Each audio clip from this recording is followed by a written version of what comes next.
Hi everyone, welcome back to our YouTube channel. Last 2 या 3 दिन से मैं वीडियो अपलोड नहीं कर पाया। सॉरी फॉर डैट, क्योंकि थोड़ा बिजी था।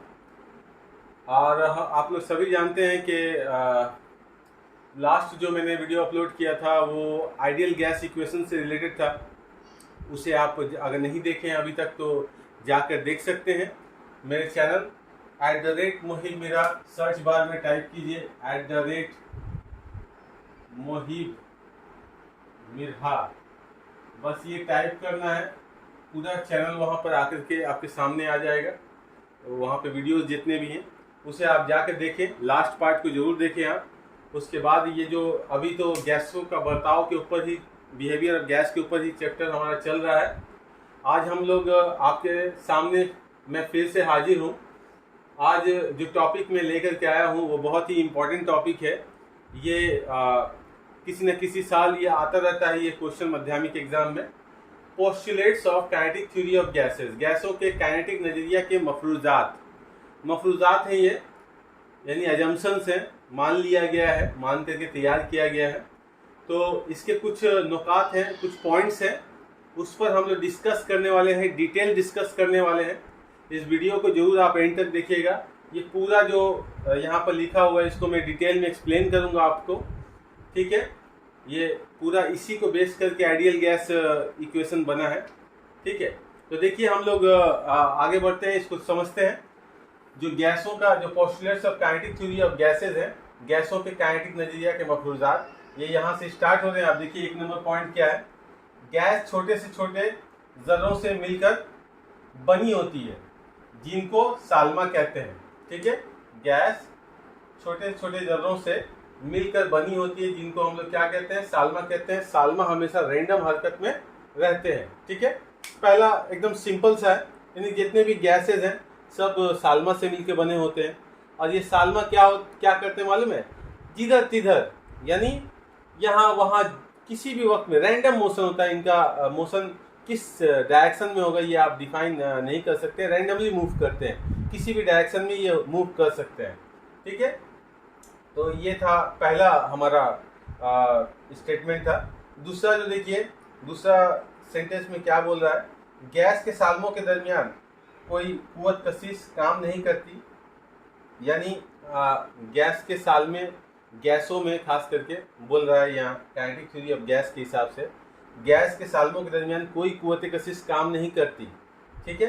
तो कोई कुव्वत कशिश काम नहीं करती मतलब गैस के जो साल्मे हैं वो आज़ादाना मूवमेंट करते हैं, यानी उन पर कोई कुव्वत काम नहीं कर रही है, फोर्स फ्री है, फ्रीडम यानी आज़ाद मूवमेंट कर रहे हैं वो लोग, ठीक है।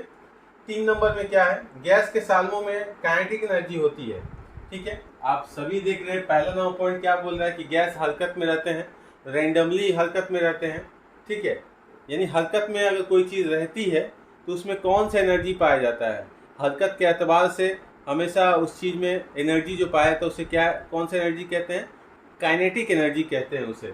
तो गैस के साल्मों में कौन सा एनर्जी पाया जाता है, काइनेटिक एनर्जी पाया जाता है। Gas kinetic theory of gas इस पोस्टुलेट के हिसाब से, नज़रिया के हिसाब से, गैस के साल्मों में पोटेंशियल एनर्जी नहीं होता। अच्छा, पोटेंशियल एनर्जी होने के लिए कुव्वत कशिश का होना जरूरी था, जबकि पहले इन लोगों ने बोल दिया कि गैस के साल्मों के दरमियान कोई कुव्वत कशिश काम नहीं करती। अगर कुव्वत कशिश काम ही नहीं कर रही है तो गैस के साल्मे एक दूसरे को खींच नहीं पाएंगे, अगर खींचेंगे नहीं तो उनके अंदर में पोटेंशियल एनर्जी जो है स्टोर नहीं रह पाएगा। तो जब पोटेंशियल एनर्जी है ही नहीं तो सिर्फ हरकत कर रहे हैं तो हरकत के एतबार से काइनेटिक एनर्जी पाई जाती है। तो गैस के साल्मों में जो तवानाई पाई जाती है वो कौन सी तवानाई है, काइनेटिक एनर्जी पाई जाती है, ओके। काइनेटिक एनर्जी, गैस के साल्मों में काइनेटिक एनर्जी पाई जाती है। अच्छा, 4 नंबर देखिए, गैस के साल में हरकत के दौरान एक दूसरे से टकराते हैं और बर्तन की दीवार से भी टकराते हैं। ये टकराव जो होता है परफेक्टली इलास्टिक होता है, ठीक है। गैस के साल में हरकत के दौरान एक दूसरे से टकराते हैं, ठीक है, और बर्तन की दीवार से टकराते हैं। अब गैस के साल में अगर है, बहुत सारे साल में है, ठीक है, बहुत सारे साल में है, बहुत सारे साल में, ठीक है। हमें ऐसी एक रेंडमली हम बना देते हैं, ये बर्तन है, ठीक है। ये साल में एक दूसरे से टकराएंगे, ये साल में एक दूसरे से टकराएंगे, ठीक है। इसके अलावा बर्तन की दीवार से भी टकराएंगे, बर्तन की दीवार से भी टकराएंगे, एक दूसरे से भी टकराएंगे, बर्तन की दीवार से भी टकराएंगे, जिधर तिधर मूव कर रहे हैं ना। तो ये टकराव जो होता है, ये जो टकरा रहे हैं, ये टकराव जो होता है परफेक्टली इलास्टिक होता है। ये जो परफेक्टली इलास्टिक होता है, परफेक्टली इलास्टिक, ठीक है। परफेक्टली इलास्टिक का मतलब क्या होता है, मैं एक मिसाल से बतलाता हूँ। आप एक बॉल ले लीजिए, एक गेंद ले लीजिए, एक गेंद ले लीजिए, रबड़ का गेंद ले लीजिए।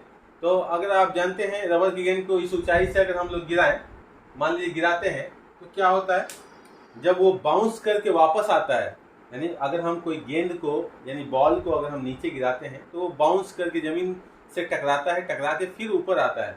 तो जहाँ से हम लोग बाउंस छोड़ते हैं गेंद को, उस हाइट तक वापस टकरा के नहीं आता है, थोड़ा नीचे आता है, फिर नीचे टकराता है, फिर थोड़ा नीचे हो जाता है। ऐसे इसका हाइट नीचे होते होते होते क्या होता है, ज़मीन पे रह जाता है वो बॉल, ठीक है। तो ऐसे कोलिजन को हम लोग परफेक्टली इलास्टिक नहीं बोलते हैं, ठीक है, ओके। तो परफेक्टली इलास्टिक किसको कहा जाता है, अगर हम गेंद को छोड़ें, हाथ से अगर छोड़ें गेंद को, ठीक है, गेंद को अगर हम हाथ से छोड़ रहे हैं वो गिरने के बाद ज़मीन से जब टकराएगी तो ज़मीन से टकरा के फिर वापस उसी हाइट को अचीव करेगी जहाँ से वो गिरी थी, ठीक है। यानी गेंद को अगर हम छोड़ें तो गेंद जो है ज़मीन से टकरा के फिर उसी हाइट तक आएगी, और बार बार ये चीज़ होते रहेगा, यानी फिर टकराएगी, फिर उसी हाइट तक ऊंचा उठेगी। तो ये मुमकिन नहीं है, आप लोग सभी जानते हैं ये मुमकिन नहीं है, इसीलिए कोई भी चीज़ परफेक्ट नहीं होता है। तो ये परफेक्टली इलास्टिक इन लोगों ने बोला, जो भी साइंटिस्ट इसके पीछे थे उन लोगों ने बोला कि गैस के साल में हरकत के दौरान एक दूसरे से टकराते हैं, ये टकराव होता है, ये जो कोलिजन होता है, टकराव, ये परफेक्टली इलास्टिक होता है, ठीक है। अच्छा, 5 नंबर देखिए, गैस के साल्मा का हुजूम पूरे गैस के हुजूम के मुकाबले में क्या होता है, नेग्लिजिबल होता है। यानी अगर हम बोले ये पूरा इस बर्तन में पूरा गैस है, पूरा गैस भरा हुआ है, यानी सालमे है, हर जगह पर सालमे है, ठीक है, ये पूरा सालमों से भरा हुआ है गैस, ये बर्तन, ठीक है, ये बर्तन पूरा सालमों से भरा हुआ है, ठीक है। तो अगर हम बोले एक पर्टिकुलर हम लोग मॉलिक्यूल अगर ले लें, मान लेते हैं ये वाला मॉलिक्यूल, इस मॉलिक्यूल का अगर हम लोग हुजूम निकालें तो वो हुजूम पूरा गैस के हुजूम के मुकाबले में इतना कम होगा कि हम उसे नेग्लिजिबल कहेंगे, यानी उसको नज़रअंदाज किया जा सकता है, ठीक है।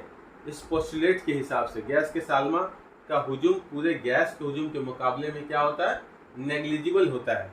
याद रहेगा, ये 5 पोस्टुलेट्स आप लोग याद कर लीजिए अच्छे से, इसे लिख लीजिए, बार बार लिखने से क्या होगा, आपका हैबिट बन जाएगा, और एग्जाम में जब आए तो आराम से लिख पाएगा, धड़ल्ले के साथ एकदम तेजी में लिखिएगा, है ना। चलिए, तो ये हम लोगों ने 5 चीज़ें हम लोग देखें, इसको हम लोग क्या बोलते हैं, postulates of kinetic theory of gases, या गैसों के काइनेटिक नज़रिया के मफरूजात। ओके, ये हो गया हम लोगों का, ये टॉपिक क्लियर हो गया। चलिए आगे बढ़ते हैं, एक नया चीज़ लेते हैं, ओके, देखते हैं।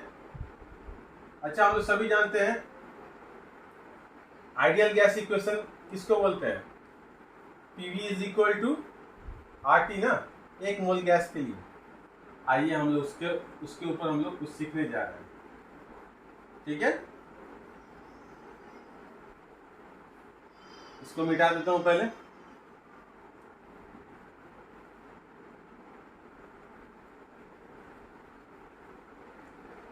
अभी तक आपने अगर मेरे चैनल को सब्सक्राइब नहीं किया, अगर आप नए हैं मेरे चैनल पर विजिट किए हैं, तो काइंडली आप मेरे चैनल को सब्सक्राइब कर दें, बेल आइकन को भी दबा दें, ताकि जब भी मैं न्यू वीडियो अपलोड करूं तो आप तक जल्द से जल्द पहुंच जाए।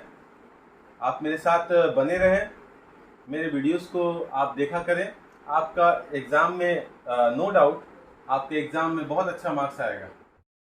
एक और टॉपिक के बारे में हम लोग पढ़ने जा रहे हैं, ये क्या है, आप देखिए, हम लोगों ने सभी ने पढ़ा है, PV is equal to nRT, यानी फॉर n मोल ऑफ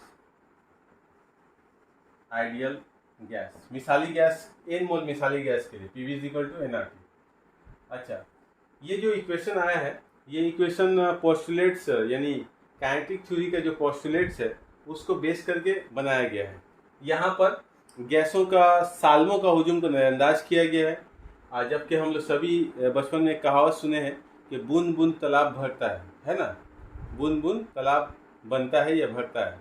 तो आप देखिए, ये बूंद को आप समझ लीजिए साल्मा है, और तालाब जो है पूरा गैस है। ओके, तो एक एक सालमा का अपना अपना कंट्रीब्यूशन है। तो हर सालमा का अगर हम लोग वॉल्यूम हुजूम को नज़रअंदाज कर दे तो कैसे पूरा हुजूम, गैस का हुजूम दस्तयाब होगा, कैसे हासिल होगा। तो हम लोग देखिए गैस का सालमा का हुजूम को नेगलेक्ट नहीं किया जा सकता है। तो वो गलत, बाद में गलत साबित हो गया काइनेटिक थ्योरी ऑफ गैसेस। और एक उसमें गलती क्या निकला, ये कि गैस के सालमे जो होते हैं एक दूसरे को क्या करते हैं, अट्रैक्ट नहीं करते, यानी गैस के सालमों के दरमियान कोई कुव्वत कशिश काम नहीं करती है। काइनेटिक थ्योरी ऑफ गैसेस में ये बोला था। तो ये तो हम लोग सभी जान रहे हैं कि गैस के सालमे जो होते हैं एक दूसरे को क्या करते हैं, अट्रैक्ट करते हैं, खींचते हैं अपनी तरफ, यानी इनके दरमियान में कुव्वत कशिश काम करती है, उसको नज़रअंदाज नहीं किया जा सकता है। तो जब इतनी चीज़ों को नज़रअंदाज किया गया तो जो रियल में जो गैसेज हैं वो इस इक्वेशन को फॉलो नहीं करते हैं। ठीक है, इस इक्वेशन को फॉलो नहीं करते हैं रियल गैसेस जो होते हैं। इसीलिए ये फॉर किसके लिए है, आइडियल गैस के लिए, मिसाली gas.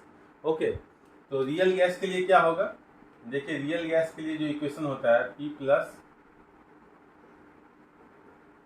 AN square by V square, ठीक है, V minus NB is equal to NRT।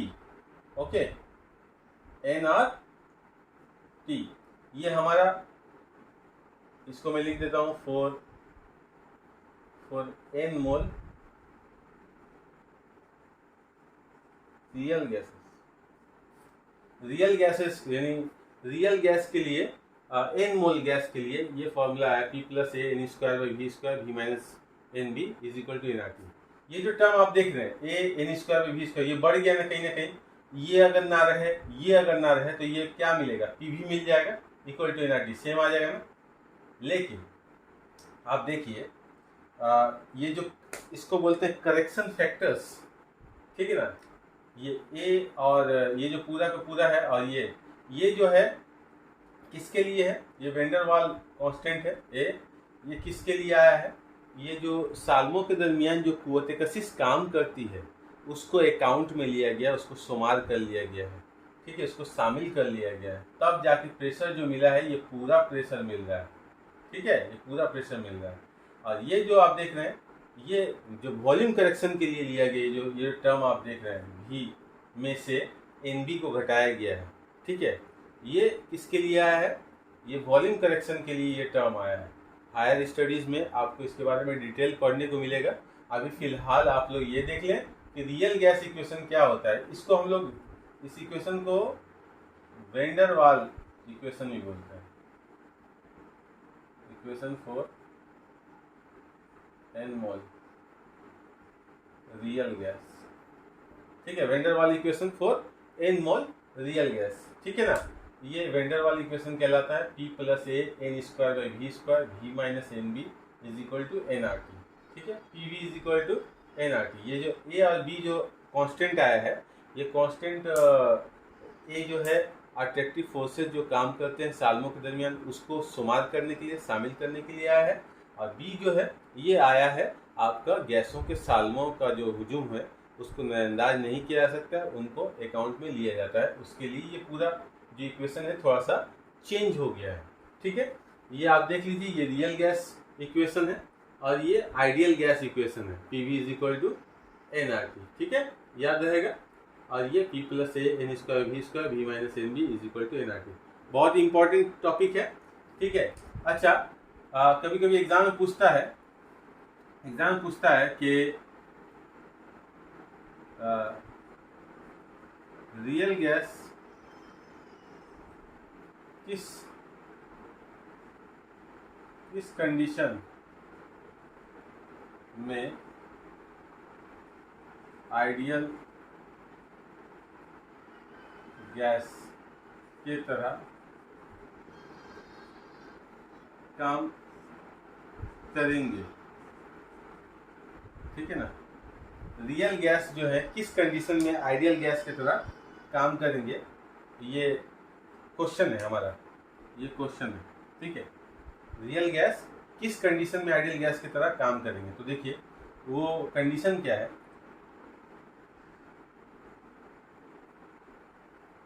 High temperature,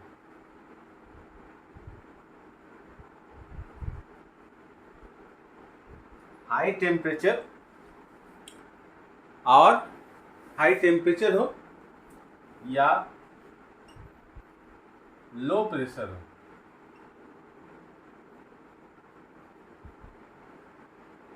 high temperature हो या लो प्रेशर हो के हालत में रियल गैस जो होते हैं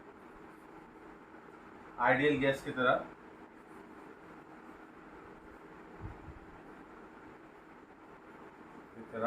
काम करते हैं। करीब करीब, ये भी करीब करीब है, ठीक है, ये पूरी तरह से नहीं है, ये भी करीब करीब है। यानी हाई टेम्परेचर को बहुत हाई कर दे या प्रेशर को बहुत लो कर दे, गैस का प्रेशर को, तो रियल गैस जो है वो आइडियल गैस की तरह काम करता है। कैसे हम बताते हैं इस कंडीशन को, मैं एक्सप्लेन करता हूँ। वो क्या है, लो प्रेशर अगर हम लोग मान लेते हैं, लो प्रेशर मतलब क्या होगा, प्रेशर गैस का जो दबाव है वो कम होगा। ऐसे हालत में गैस के सालमे जो होंगे वो बहुत दूर दूर पर होंगे, एक दूसरे से दूर हो जाएंगे। अगर दूर हो जाएंगे तो दूरी बढ़ने से क्या होगा, उनके दरमियान क़ुव्वत कशिश बहुत कम हो जाएगी। ऐसे ही कम रहती है और बहुत लो प्रेशर पे कर दिया जाए तो बहुत कम हो जाएगी। तो ऐसे हालत में ये वाला जो फैक्टर है, ये देख रहे हैं, ये करीब करीब 0 हो जाएगा, तो ये बच जाएगा P, ठीक है। और वैसे हालत में जब क़ुव्वत कशिश कम हो जाएगा और वॉल्यूम, यहाँ पर भी गैस का वॉल्यूम जो होगा बहुत बढ़ जाएगा। गैस का वॉल्यूम जब बहुत ज़्यादा बढ़ जाएगा उस हालत में लो प्रेशर पर, तो सालमे का जो वॉल्यूम है, सालमे का वॉल्यूम और छोटा लगने लगेगा गैस के हुजूम के सामने। तो ऐसे हालत में ये वाला फैक्टर भी क्या होगा, कहीं ना कहीं नेगलेक्ट किया जा सकता है। वैसे हालत में यहाँ क्या बचेगा, V बच जाएगा। तो हो जाएगा क्या, PV = nRT। फिर से ये आइडियल गैस इक्वेशन। तो वही बोल रहा है किस कंडीशन पे, तो हम लोग बोलेंगे high temperature low pressure. High temperature का भी वही मामला है, अगर हाई टेम्परेचर होगा तो गैस बहुत ज़्यादा फैल जाएगा। फैलने पर क्या होगा, मॉलिक्यूल्स दूर हो जाएंगे तो अट्रैक्शन भी कम हो जाएगा और साथ साथ गैस का सालमों का हुजूम को हम लोग क्या कर सकते हैं, नेगलेक्ट कर पाएंगे उस हालत में, ठीक है। ये आप याद कर लीजिएगा, ये कंडीशन बहुत इंपॉर्टेंट कंडीशन है, ठीक है। यहाँ पर हम लोग बहुत सारे टॉपिक्स को मैं डिस्कस कर चुका हूँ, एक्सप्लेन भी कर चुका हूँ, ठीक है। हम लोग गैसों का बर्ताव के चैप्टर यहाँ पर एंड करते हैं, ठीक है। अब न्यू चैप्टर की तरफ हम लोग अप्रोच करेंगे। आप लोग मेरे साथ बने रहें, मेरा साथ ना छोड़ें, मेरे साथ मुझ पर भरोसा रखें। पूरा टॉपिक आपको क्लियर करवाऊंगा एग्जाम तक। अगर ये इसमें कोई भी चीज़ समझ में ना आया हो, आप मुझे कमेंट बॉक्स में टाइप करके लिख देना। मैं उस टॉपिक को फिर से कोशिश करूँगा आप तक पहुँचाने के लिए, ठीक है। आप मेरे साथ बने रहें, मेरे वीडियोस को एंड तक देखें और शेयर भी करें, लाइक करें, कमेंट करें, मुझे हिम्मत दें, सपोर्ट चाहिए आप लोगों की। और मेरे साथ हमेशा बने रहें, मेरे साथ दें, ठीक है। नेक्स्ट वीडियो में हम लोग फिर मिलेंगे, तब तक के लिए थैंक्स फॉर वॉचिंग।